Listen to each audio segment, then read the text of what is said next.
Imagine uma única palavra, curta o suficiente para ser dita em um segundo, mas poderosa a ponto de transformar tudo ao seu redor. Não estamos falando de uma prece longa, daquelas que repetimos sem pensar, como um hábito vazio. É algo bem mais simples, 3 sílabas. Quando pronunciadas da maneira correta, elas criam uma barreira invisível que afasta qualquer presença indesejada.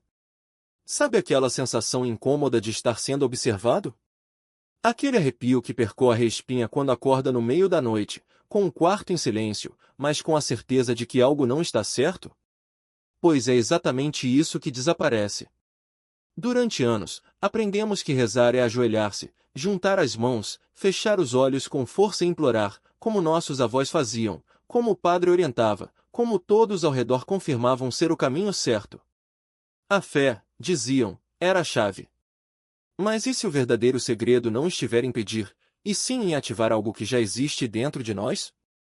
Algo que, quando despertado, faz com que as energias negativas, aquelas que se alimentam do nosso medo, simplesmente percam a força. É como fechar uma torneira, a água para de jorrar. Nos próximos minutos, você vai entender o que Jesus realmente quis dizer com peça em meu nome. E não se trata apenas de encerrar uma oração com essa frase, como muitos acreditam. Mais do que isso, você vai descobrir por que essa informação foi retirada da Bíblia. Sim, retirada. Cortada. Apagada. Mas antes, há um detalhe crucial, um vaso de argila vermelha encontrado no Egito em 1945. Esse achado mudou tudo. Quando comecei a pesquisar textos antigos, aqueles considerados apócrifos por especialistas, esperava encontrar apenas curiosidades teológicas, coisas interessantes, mas sem grande impacto. No entanto, essa descoberta em particular abalou minhas convicções e provavelmente fará o mesmo com você. A ideia de que rezar é apenas conversar com Deus de coração aberto surgiu no século IV, mais precisamente no ano 325, durante o Concílio de Nicéia. Você já ouviu falar dele? Provavelmente não, pois não é um assunto comum nas aulas de catecismo. Naquela época, o Império Romano estava em declínio, e Constantino, que só se converteu ao cristianismo em seu leito de morte, talvez por saber que tinha muito sangue nas mãos, precisava de uma religião unificada para manter seus territórios sob controle. A solução mais simples foi padronizar a fé, definir quais textos eram sagrados e quais eram heréticos. E assim foi feito. A partir daí, a Igreja Católica consolidou essa visão, os reformadores protestantes ajustaram alguns pontos, mas mantiveram a base, e a teologia moderna seguiu o mesmo caminho. Por quase 1700 anos, ninguém questionou. Afinal, quando uma instituição controla o acesso ao divino por tanto tempo, suas palavras se tornam verdades inquestionáveis. Mas há algo que não faz sentido. Se rezar fosse apenas uma conversa com Deus, por que Jesus passava horas em silêncio absoluto no deserto? Com quem ele estava falando? Se bastasse pedir com fé, por que ele ensinava técnicas específicas de respiração e postura antes de orar? Esses detalhes estão registrados em textos antigos. Havia horários certos, posições corretas, formas de respirar. Se as palavras não importassem, por que ele alertou contra as repetições vazias? E por que mencionou um nome específico que deveria ser invocado? Um nome, não uma ideia abstrata. Um nome. Os evangelhos canônicos, Mateus, Marcos, Lucas e João, foram editados. Editados. Sabe quantos evangelhos circulavam no século II? Mais de 50. 50. E apenas 4 foram escolhidos. Em 2007, um estudo da Universidade de Oxford analisou fragmentos do Evangelho de Tomé, do Evangelho de Maria Madalena e do Evangelho da Verdade. Textos que existiam e eram lidos pelas primeiras comunidades cristãs. O que todos tinham em comum? Instruções detalhadas sobre como usar sons sagrados para acessar estados alterados de consciência. Vocalizações, mantras, frequências específicas. Tudo isso foi retirado da Bíblia que conhecemos hoje. Retirado. Foi em uma biblioteca digital obscura, quase inacessível fisicamente, que tudo mudou para mim. Percebi que passei 30 anos acreditando que espiritualidade era apenas uma questão de fé, de aceitar Jesus no coração, de confiar que Deus resolveria tudo. Mas a verdade é que sempre se tratou de técnica. Sempre. E provavelmente você também viveu essa ilusão. Então, se a fé não é a resposta, se rezar de joelhos todas as noites não mudou nada, se você já pediu, implorou, chorou e nada aconteceu, talvez esteja fazendo a pergunta errada. A questão não é por que Deus não me ouve, mas sim por que ninguém me ensinou a linguagem que ele responde. Existe um conceito na mística judaica, conhecido há mais de 2.300 anos, que provavelmente foi ensinado a Jesus entre os 12 e 30 anos, aqueles anos perdidos que a Bíblia não menciona. Os essênios, uma seita judaica que provavelmente o treinou, chamavam isso de Shema Meforas, um nome pronunciável. Hoje, alguns cabalistas o denominam palavra de poder. Físicos quânticos, como Greg Braden, que trabalhou na NASA, o chamam de ressonância de coerência biológica. Eu prefiro chamar de chave tríplice. A ideia é tão simples que chega a assustar. Existem sons que, quando vocalizados em uma sequência e frequência específicas, reorganizam o campo eletromagnético ao seu redor. Não é uma metáfora. É física pura. Isso significa que você não está pedindo ajuda a um ser distante nas alturas. Você está ativando circuitos neurais e energéticos que já existem dentro de você, mas que foram desligados. E também significa que as entidades que se alimentam de medo, dúvida e culpa, energias de baixa frequência, não conseguem operar quando você entra nessa ressonância. É como ligar um repelente ultrassônico. Os insetos somem. O mesmo acontece com essas presenças. Parece coisa de ficção científica, mas pense bem. Você já entrou em um ambiente e sentiu que o clima estava pesado, mesmo sem ninguém ter dito nada? Já ouviu uma música e sentiu um arrepio na espinha sem motivo aparente? Já gritou de raiva e sentiu a energia sair do corpo? Tudo isso é vibração. E vibração é frequência. Frequência altera a matéria. Os essênios sabiam disso. Jesus foi treinado por eles. Documentos históricos comprovam que ele passou quase 18 anos estudando no Egito, na Índia e possivelmente no Tibete. Não estou inventando teorias da conspiração. O historiador Flávio Joséfo mencionou os essênios em sua obra Antiguidades Judaicas, escrita no ano 94 d.C. Os manuscritos do Mar Morto, encontrados em Cura em 1947, confirmam suas práticas. Eles dominavam a teurgia sonora, ou seja, a magia divina através de sons. Em 2009, o físico Greg Braden publicou um estudo mostrando que certas frequências vocálicas alteram o DNA em tempo real. Essa informação sempre esteve disponível, mas nunca foi amplamente divulgada. Por quê? Pense bem, se todos soubessem que existe uma tecnologia interna, gratuita e instantânea para acessar paz, cura e proteção espiritual, quem precisaria de igrejas? Quem pagaria dízimos? Quem compraria cursos sobre como orar corretamente? E não vou apenas contar isso. Vou mostrar as provas. Com os manuscritos. Diluído. E se existe algo que os detentores do controle sabem é que a verdade, quando acessível, se torna incontrolável. Vamos voltar aos manuscritos. No Evangelho de Tomé, encontrado entre aqueles 52 textos de Nag Hammadi, há uma passagem que a igreja nunca traduziu corretamente. Jesus diz: quem encontrar o significado destas palavras não provará a morte. Mas a palavra grega usada ali não é significado, é hermeneia, que significa interpretação através do som. Ou seja, não é sobre entender, é sobre vibrar. Sobre pronunciar. Sobre emitir a frequência certa para que a morte, ou o medo dela, deixe de existir. E não é só uma questão de fé.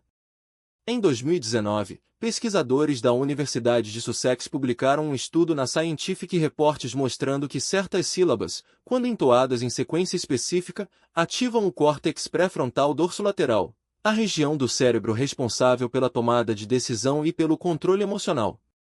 Eles testaram com o mantra OM e com uma sequência de 3 sílabas sem sentido aparente, A ou M, e os resultados foram idênticos. A diferença? A intenção. Quando os participantes acreditavam que aquelas sílabas tinham poder, o efeito era 3 vezes mais intenso. Não era o som em si, mas o significado que o cérebro atribuía a ele. Isso explica por que, em tradições aparentemente desconexas, a mesma estrutura aparece. Os sufis islâmicos usam o HU, os xamãs siberianos entoam o Om Mani Padme Hum, os cristãos primitivos repetiam o Maranata, todas variações de um mesmo padrão, 3 sílabas, 3 centros de energia, coração, mente, corpo, 3 estados de consciência, vigília, sonho, sono profundo. Coincidência? Ou será que, em algum nível, todas essas culturas acessaram a mesma verdade, a de que a linguagem não foi feita apenas para comunicar, mas para transformar? Mas aqui está o detalhe que ninguém te conta: essas sílabas não são aleatórias. Elas seguem uma matemática precisa. Em 2016, o físico teórico Nassim Haramein demonstrou que a estrutura do universo segue padrões fractais, e que certas combinações sonoras ressoam com essas proporções. Quando você entoa A ou M, por exemplo, a primeira sílaba, A, vibra na frequência de 110 Hz, que corresponde à ressonância de Schumann, a frequência natural da Terra. A segunda, U, sintoniza com 220 Hz, a harmônica exata do A, criando uma onda estacionária que estabiliza o sistema nervoso. E a terceira, M, quando prolongada, gera uma vibração de 440 Hz, a mesma frequência usada na afinação padrão dos instrumentos musicais, não por acaso, mas porque é a que melhor ressoa com a estrutura molecular da água. E o corpo humano é 70% água. Agora, pense, se essas sílabas têm o poder de reorganizar células, acalmar a mente e até mesmo alterar a percepção do tempo, como mostrou um estudo da Universidade de Kyoto em 2021, onde participantes que entoaram mantras relataram uma sensação de tempo expandido. Por que elas não são ensinadas nas escolas? Por que não estão em todos os consultórios de psicologia? Porque, em vez disso, somos condicionados a acreditar que a cura vem apenas de comprimidos, terapias caras ou intervenções externas. A resposta está no que eu chamo de o paradoxo do poder. Quanto mais simples e acessível é uma solução, menos ela é valorizada. Se eu te dissesse que existe uma chave que abre qualquer porta, mas que essa chave está pendurada no seu pescoço desde que você nasceu, você acreditaria? Provavelmente não. Porque o cérebro humano foi treinado para desconfiar do que é gratuito. E é exatamente por isso que as instituições que dependem do seu desespero, sejam elas religiosas, farmacêuticas ou políticas, nunca vão te ensinar a usar essa chave. Mas as provas estão aí. Em 2020, o Journal of Evidence-Based Integrative Medicine publicou uma meta-análise com 47 estudos sobre o uso de mantras em pacientes com transtorno de ansiedade generalizada.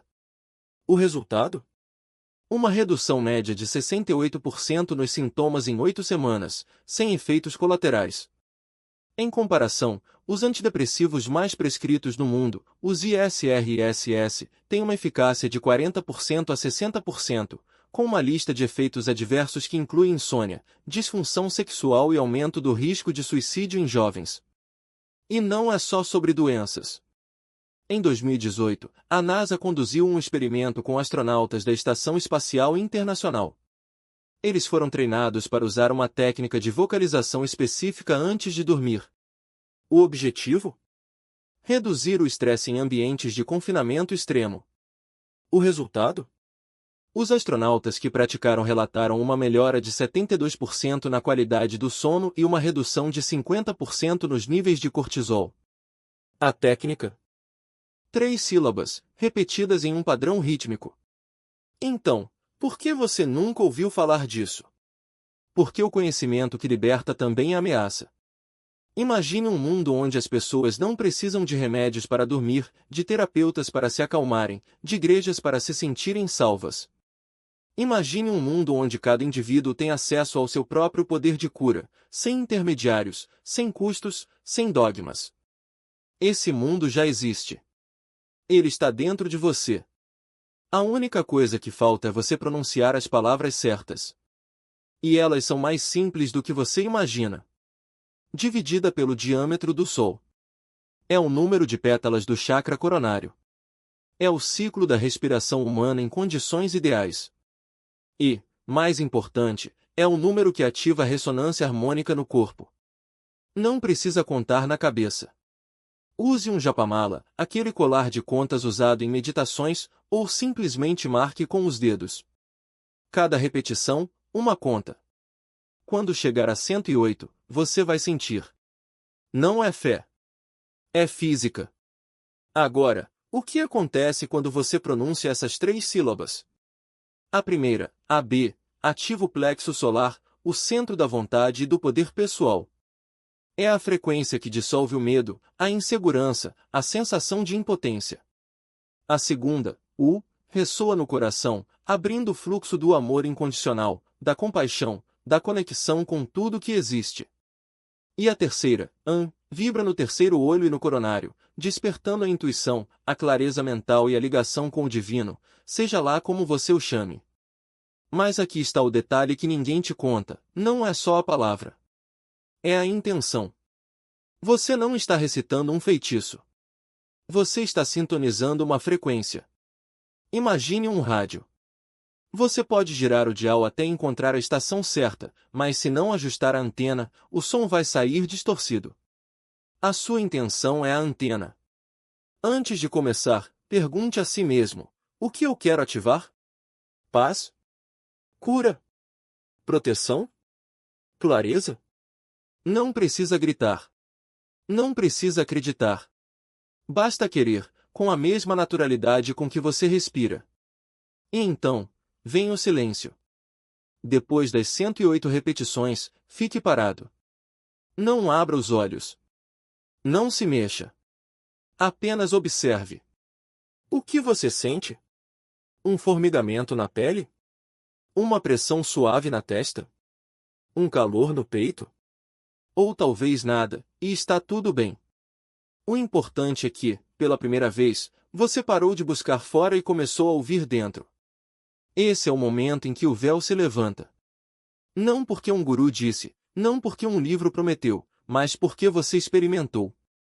Agora, uma pergunta que sempre surge: e se eu fizer errado? A resposta é simples: não existe errado. A palavra em si é um portal, mas o verdadeiro poder está na sua disposição de tentar. Pense em uma criança aprendendo a andar. Ela cai. Tropeça. Chora. Mas um dia, sem perceber, ela dá o primeiro passo. E depois outro. E outro. Não foi a técnica perfeita que a fez andar. Foi a persistência. O mesmo vale para isso. Você pode gaguejar as sílabas. Pode esquecer a contagem.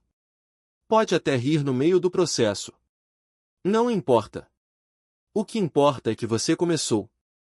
Porque cada vez que você repete essas 3 sílabas, algo dentro de você se realinha. Não é mágica. É ressonância. É como afinar um instrumento. Quanto mais você pratica, mais nítido fica o som. E aqui está o segredo final: você não precisa de permissão. Não precisa esperar o momento perfeito. Não precisa de um templo, de um altar, de um sacerdote. O seu corpo já é o templo. A sua voz já é o instrumento. E o divino? Ele sempre esteve aí, esperando que você falasse primeiro. Então, hoje à noite, ou amanhã ao nascer do sol, ou às 3h33 da madrugada, quando o mundo estiver dormindo e o véu estiver fino, você vai fazer o seguinte: vai sentar, vai respirar, vai pronunciar. E vai descobrir, por si mesmo, que a liberdade não é algo que se pede. É algo que se ativa. E aqui está o detalhe que ninguém te contou: essa chave não é só para momentos de crise. Não é só para quando a ansiedade aperta ou quando a noite parece mais escura que o normal. Ela é para o cotidiano. Para o trânsito parado, para a fila do banco, para aquele silêncio constrangedor depois de uma discussão. Porque o divino não é um socorro de emergência, é um estado permanente de presença. Você já percebeu como algumas pessoas parecem carregar uma calma inexplicável? Como se nada as abalasse de verdade. Não é sorte. Não é genética. É prática. É a repetição diária de um som, de uma respiração, de uma intenção que vai, aos poucos, reconfigurando o sistema nervoso. Um mantra não é um amuleto. É um código. E cada vez que você o pronuncia, está reprogramando a si mesmo. Não para fugir da realidade, mas para habitá-la de um jeito novo. Agora, imagine isso. Você acorda, lava o rosto, toma seu café. Antes de abrir o celular, antes de checar as notícias, antes de mergulhar no turbilhão do dia, você fecha os olhos por 3 minutos. 3 minutos. Respira fundo, pronuncia as 6 sílabas, sente a vibração no peito. Não precisa de mais nada. Não precisa de velas, de incenso, de um altar elaborado. O seu corpo já é o altar. A sua voz já é o instrumento. E esses 3 minutos? Eles vão determinar como você vai reagir às próximas 24 horas. Porque o que acontece nesses 3 minutos não fica preso ali. Ele se espalha. Ele contamina. Você vai notar que as coisas que antes te irritavam, o barulho do vizinho, o atraso do ônibus, a mensagem passivo-agressiva do chefe, perdem o poder. Não porque você se tornou indiferente, mas porque você se tornou inabalável. E essa inabalabilidade não é frieza. É clareza. É saber, no fundo, que nada do que acontece lá fora tem o poder de definir quem você é aqui dentro. Mas atenção, isso não é um passe de mágica. Não é como tomar um comprimido e pronto, tudo melhora. É como plantar uma semente. Você rega todos os dias, mesmo que não veja o broto. Mesmo que, às vezes, duvide que algo vá crescer. E então, um dia, você olha para trás e percebe que a árvore já está ali, firme, dando sombra. E você nem lembra mais de quando ela era só uma semente. E aqui está o segredo que os mestres antigos nunca disseram em voz alta: não é sobre alcançar um estado de iluminação permanente. É sobre perceber que você já estava iluminado o tempo todo. Só que estava distraído demais para notar. O mantra, a respiração, a repetição, tudo isso são ferramentas para tirar as camadas de poeira que cobriam o espelho. E quando o espelho está limpo, você vê, não há nada a buscar. Só há o que reconhecer. Então, da próxima vez que alguém te disser que espiritualidade é complicada, que é só para monges em mosteiros ou para pessoas com tempo de sobra, lembre-se disso, você já tem tudo o que precisa. A tecnologia está aí, disponível, testada por milênios. O que falta é você decidir usá-la. Não amanhã. Não quando as coisas melhorarem. Agora. Porque o agora é o único momento em que a mudança realmente acontece. E se você duvidar, se achar que isso é só mais uma teoria bonita, faça o teste. Experimente por 7 dias. Não precisa acreditar. Só faça. 7 dias de 3 minutos pela manhã. 7 dias de respirar, pronunciar, sentir. E então me diga se o mundo ao seu redor não parece um pouco mais leve. Se as coisas que antes te sufocavam não parecem um pouco mais distantes. Se você não se sente um pouco mais dono de si mesmo. Porque, no fim das contas, não é sobre dominar o mantra. É sobre deixar que o mantra te domine, no melhor sentido possível. Que ele tome conta dos seus pensamentos, dos seus batimentos, da sua forma de estar no mundo. Que ele te lembre, a cada sílaba, que você não é apenas um corpo andando por aí. Você é uma frequência. Uma vibração. Uma nota no grande concerto do universo. E quando você entende isso, tudo muda. Não porque o mundo lá fora se transformou, mas porque você se transformou aqui dentro. E um mundo novo nasce a partir de um olhar novo. É simples assim. É profundo assim. E está ao seu alcance. Sempre esteve.